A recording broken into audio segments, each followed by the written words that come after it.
I'm going to say something in this video that almost nobody will say to you directly. Not your family, because they love you and do not want to cause pain. Not your doctor, because it is outside their job description. Not your friends, because the subject makes everyone uncomfortable. But Buddha said it directly, consistently, and with complete compassion to every person who needed to hear it. And you need to hear it now. While there is still time to do something with it. While the days that remain, however many they are, can still be shaped by it into something genuinely extraordinary. The thing Buddha said is this: you are going to die, and you do not know when. And that truth, held honestly, engaged with courageously rather than pushed away as quickly as possible, is not a source of despair. It is the most clarifying, most liberating, and most life-affirming truth available to a human being. Because the person who genuinely holds their own mortality not as an abstract fact, but as a lived reality, makes completely different choices than the person who continues, at 70, to live as if there were unlimited time. They say what needs to be said. They do what genuinely matters. They stop tolerating what does not deserve tolerance. They love more freely and more completely.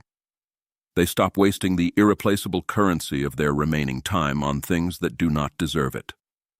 Buddha called this teaching Maranasati, the mindfulness of death. And he did not present it as morbid. He presented it as the most powerful spiritual practice available, the one that, when practiced consistently, produced more clarity, more presence, more genuine aliveness, and more purposeful use of remaining time than almost any other practice he taught.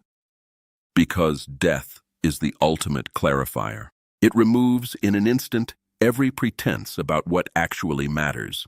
And the person who lives with that clarity, who does not need to be in a hospital bed to access it, lives with a quality of intentionality and authenticity that most people only discover when it is too late to act on.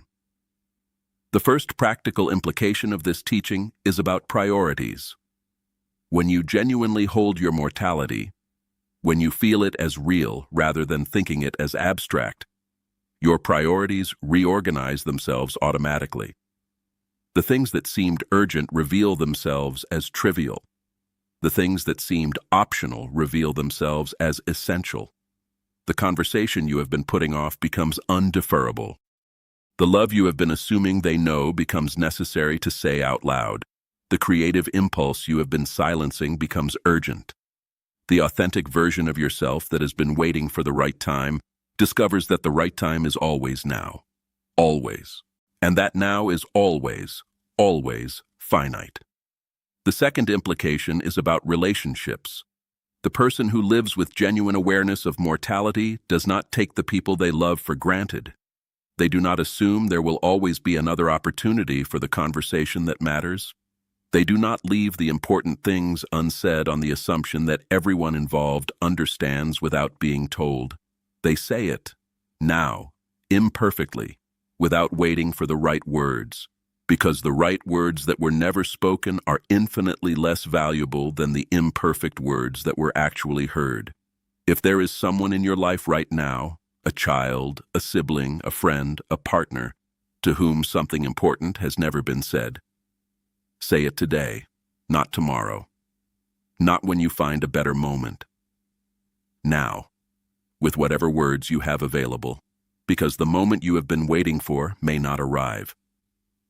And the love that was never expressed is the love that is most deeply mourned. The third implication is about authenticity.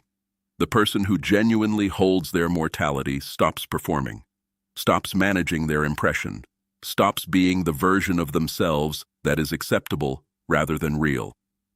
Because in the presence of genuine awareness of death, in the honest acknowledgement that this is not a rehearsal, that this is the actual performance and it is already halfway through, the performance of acceptability reveals itself as exactly the waste of irreplaceable time that it has always been. Be yourself, now, without qualification, without the careful editing that fear required. The people who love you want the real version. The world needs the real version. And you, after all this time, after everything you have been through, deserve to inhabit the real version completely and without apology for whatever time remains. The fourth implication is about gratitude.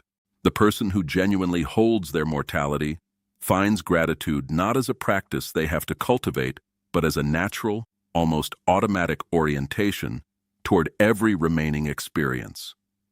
Because when you know, really know, that this is finite, every ordinary moment becomes extraordinary. The morning light is extraordinary. The cup of coffee is extraordinary. The sound of a familiar voice is extraordinary. The fact of waking up to another day, which was never guaranteed and becomes less so with every year, is extraordinary. Gratitude does not need to be performed or cultivated by the person who genuinely holds their finitude. It arrives naturally, inevitably, as the only reasonable response to the miracle of continued existence.